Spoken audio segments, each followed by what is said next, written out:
Good afternoon. Here we are at the end of the day. It's been a lovely day, don't you know? Do I have my earrings on correctly? Yes, I do. And Joan was shocked, absolutely shocked, to discover that my earrings matched my shirt and that I didn't plan it that way. I mean, I planned it that way today, but I did not buy them together, is what I meant. Yes, she was shocked. Anyway, let's see. Well, I done forgot what I was going to tell you. Oh, I remember. I was going to start by singing a song. High anxiety, high anxiety. Do y'all remember that movie? I think it was Mel Brooks and Cloris Leachman. That's the weirdest name, isn't it? Anyway, it was a real good movie back in the long time ago. My mom and I used to watch it a lot, about a mental hospital. It was real good. I mean, it was funny. But anyway, they'd sing that song, High Anxiety. And I was just going to tell y'all what gives me high anxiety. Okay, there's two types of people in this world, okay? There's the type of person who, does not like all the red numbers to be on their phones. Every time the red buttons appear on their phones, they go in and they remove all those red buttons off their phones. You know what I'm saying? The little notification, little red circled number, you know?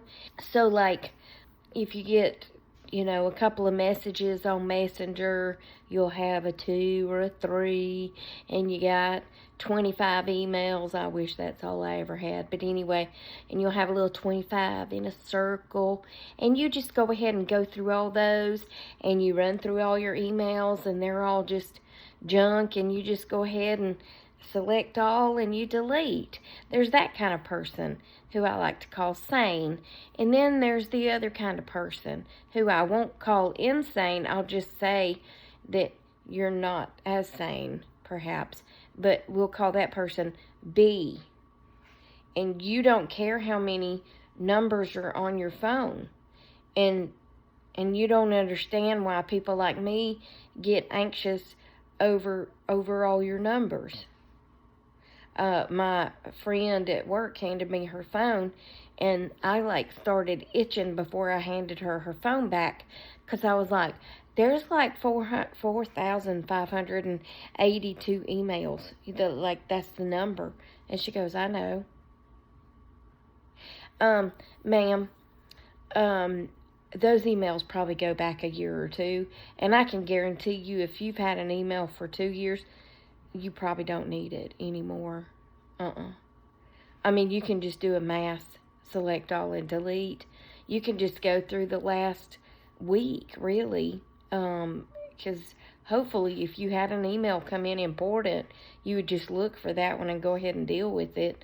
But most of the time it's just, you're on some sort of mailing list, I get on everybody's mailing list, and then I think they sell me to other mailing lists because I ain't never heard of some of these places, and I unsubscribe a lot, and I just keep getting on more mailing lists, and that's because they said, well, that's when you unsubscribe, they sell you to somebody else. Stop selling me, okay?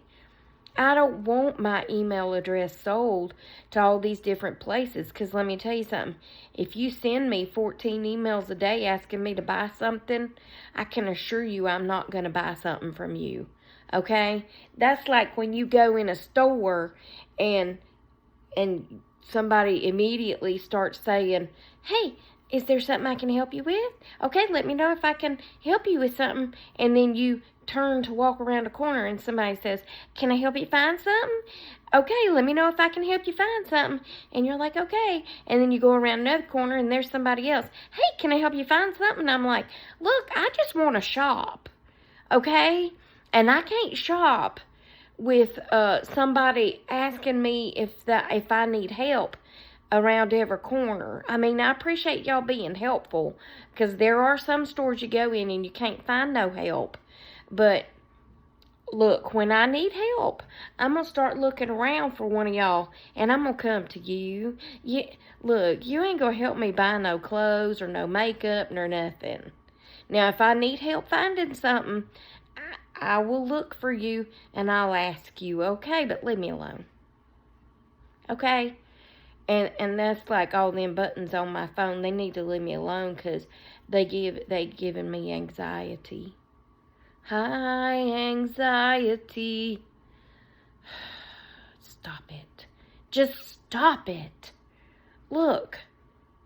Ugh.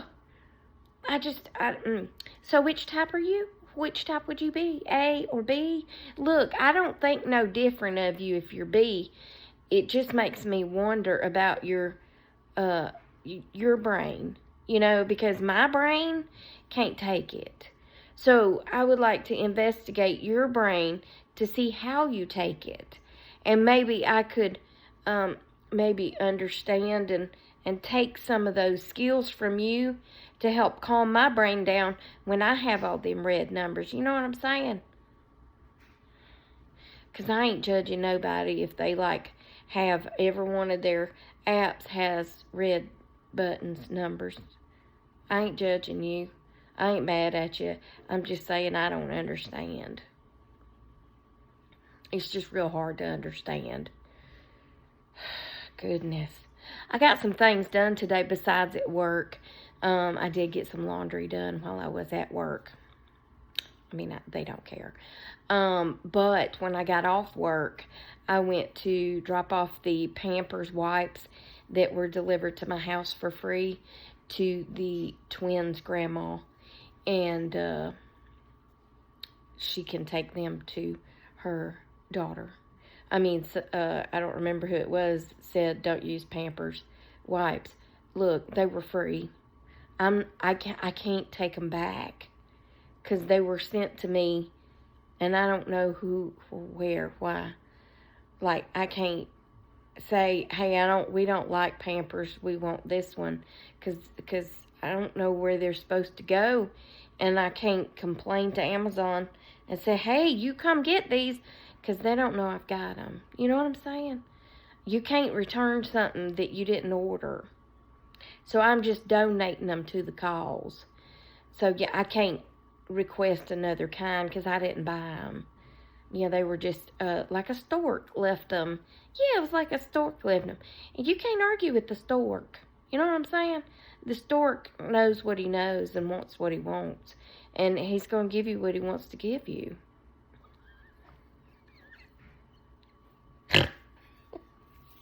Sometimes my brain amazes me at some of the stuff that comes out of my mouth. But anyway, and on to other news. One of the children across the street has tried to bamboozle me and her mother. And I knew it was coming. I think it was yesterday. Was it yesterday? She might have been the day before. Anyway, she said, so there's this thing on Friday at the school. It's like a festival, like the end of the year festival or something. The Festivus for the rest of us, I don't know. But anyway, she said, my mom's already paid for us to go, but she can't take us because she works so much. See, this is when I knew she was making up a story, because she was putting too much effort into it, And she said, and you just don't. I said, look, just because I work part-time doesn't mean I don't work. I mean, I work 29 hours a week, and I work hard for the money, okay? She works hard for the money. So, yeah, no, that's not going to work. Anyway, she said, so if you could just take us and drop us off, that'd be great. And then you could just pick us up, because my mom's already paid for it. I said, I'm not taking you and dropping you anywhere without your mother's approval, okay? And then she goes into it all again, and I said, again, I'm not taking you anywhere and dropping you off without your mother's approval. Your mother needs to ask me to take you, okay? That's how it works. I don't have a 10-year-old telling me to take her somewhere without the mother being standing there and saying, well, I mean, I was going to ask you, but do you mind? You know, something like that. I ain't taking you nowhere and dropping you off, child. We've already been through this. At Christmas, when you told me you had a festival to go to and your mom couldn't take you. Well, anyway, Mom texted me today, and she said, I hear that you've agreed to take the girls to the festival. I said, no, that's not exactly how it happened. I said, she told me that you couldn't take her. It was only Naomi, it wasn't Phoenix. And that you'd already paid for it, but you couldn't go because you worked so hard. And could I drop them off? She said, it's not a drop-off thing. You have to go with them. And I knew she was trying to bamboozle us. I said, yeah, she's trying to bamboozle us. She said, well, I will take her. I will take them both. But I can't stay as long as they want to stay because she sprained her ankle. And she said, but they'll get over it. I was like, yeah, they probably will. Or they won't. But I said, you know, if she had just asked me, Miss Tracy, would you take us? I might have considered it. But I could tell she was lying, you know. My mom left that ability with me for some reason, and now I'm finding out why. I can read a 10-year-old like a book.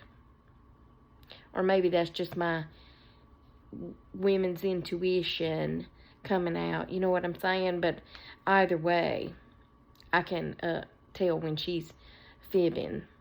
And yeah, I mean, if I was her mom, I wouldn't take her at all for fibbing, but that's their business, not mine. You know what I'm saying? But I'm not taking them. Nope, not today. Besides, I got the week off, yo. Golly, you gave me till Monday, and every day you've been over here. Now, they haven't come to stay, but she's been over here, like, asking questions. Can you take me to the candy store? Can you take me to the festival? No, leave me alone. I got the week off, okay? I'm grieving. I'm grieving, man. Leave me alone. Anyway, I hope you enjoyed this video. I guess I'll let you go now, but I'll talk to y'all on the next one. That one hurt a little bit. I'll talk to y'all on the next one. And that looks like one of those tiny hands, don't it? Anyway, that's my real tiny hand. Remember, I love you. Jesus loves you. We hope he's coming back soon because people be crazy. And I'll talk to you on the next one. Okay, toodles. Goodbye.